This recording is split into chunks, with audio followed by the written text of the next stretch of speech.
అట్లాగా వాడదామని చూశారు, ఇక్కడ ఆపుకొచ్చారు. ఇప్పుడు అమెరికా ఏం చేస్తుందంటే ఇక తనే రంగంలోకి దిగింది.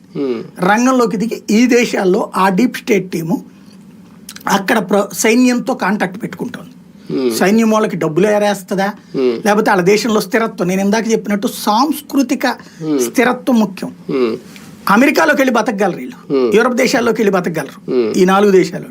చైనాలోకి వెళ్ళి బతకలేరు, ఎందుకు అది నియంత్ర దేశం. అక్కడేం వీళ్ళు స్వేచ్ఛగా బ్రతకడానికి ఇష్టం వచ్చినట్టు ఉండదు. ఈవెన్ సోషల్ మీడియా ప్లాట్ఫారాలు కూడా ఇవన్నీ వరల్డ్ అంతా ఒకటి, చైనావి సపరేట్. చైనావి ఇక్కడ అక్కడ ఉండవు, చైనావి ఇతర దేశాల్లో ఉండవు, ఇతర దేశాలు చైనాలో ఉండవు. కాబట్టి అక్కడ ఉన్నటువంటి సాంస్కృతికంగా అంటే వీళ్ళకి ఎక్కడికి వెళ్ళి బతకడానికి ఇష్టపడతారు. వాళ్ళని నయానో భయానో బెదిరించి కంట్రోల్లో పెట్టుకుంటున్నారు సైన్యాలు. కంట్రోల్లో పెట్టుకుని ఈ గొడవలు సృష్టిస్తున్నంత త్రూ సోషల్ మీడియా ద్వారా. ఎవడైతే కొంచెం ఇన్ఫ్లుయెన్సర్గా ఉంటాడో వాళ్ళని ప్రమోట్ చేస్తున్నారు, వాళ్ళకి ఆర్థిక సాయం చేస్తున్నారు. ఈ ఇన్ఫ్లుయెన్సర్ 10 మంది చిన్న ఇన్ఫ్లుయెన్సర్లను క్రియేట్ చేసుకుంటున్నాడు.